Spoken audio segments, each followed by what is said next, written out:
सौभाग्यशाली तोता। बहुत समय पहले की बात है। एक छोटे से गांव के पास एक सुंदर जंगल था। उस जंगल में तरह तरह के पक्षी और जानवर रहते थे। उन्हीं पक्षियों में एक अनोखा तोता भी रहता था, जिसका नाम चिरकू था।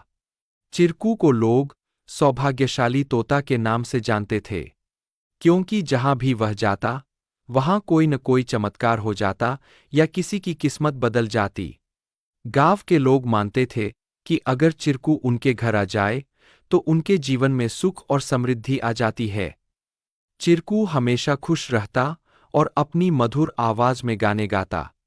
लोग उसे फल और अनाज खिलाते और उसकी भलाई की कामना करते थे। चिरकू भी गांव के लोगों से बहुत प्यार करता था और जहां भी जाता, खुशियां बांटता।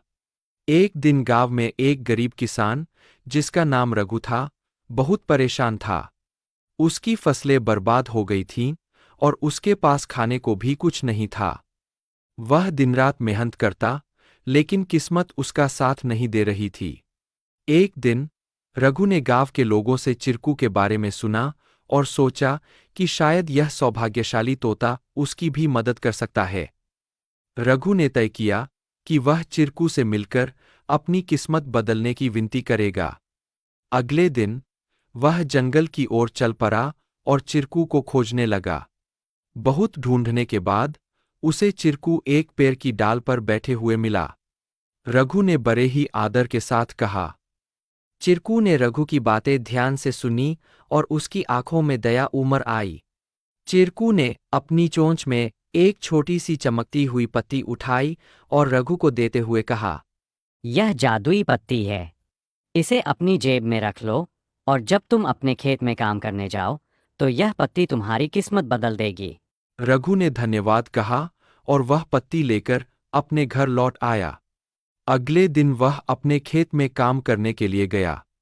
जैसे ही उसने खेत में जुताई शुरू की, अचानक से बारिश होने लगी।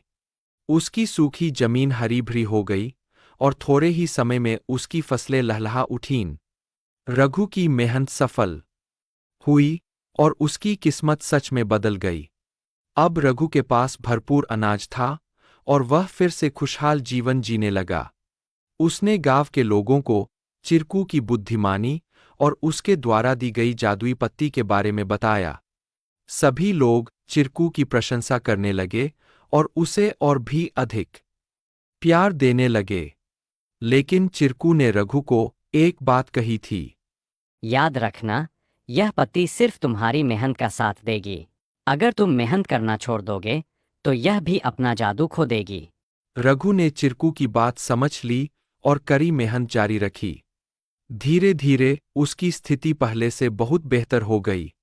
वह गांव के सबसे सफल किसानों में से एक बन गया, लेकिन उसने कभी यह नहीं भूला कि उसकी सफलता में चिरकू और उसकी मेहनत का कितना बड़ा हाथ था।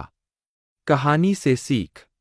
इस कहानी से हमें यह सीख मिलती है कि किस्मत भी उन्हीं का साथ देती है जो खुद मेहनत करते हैं।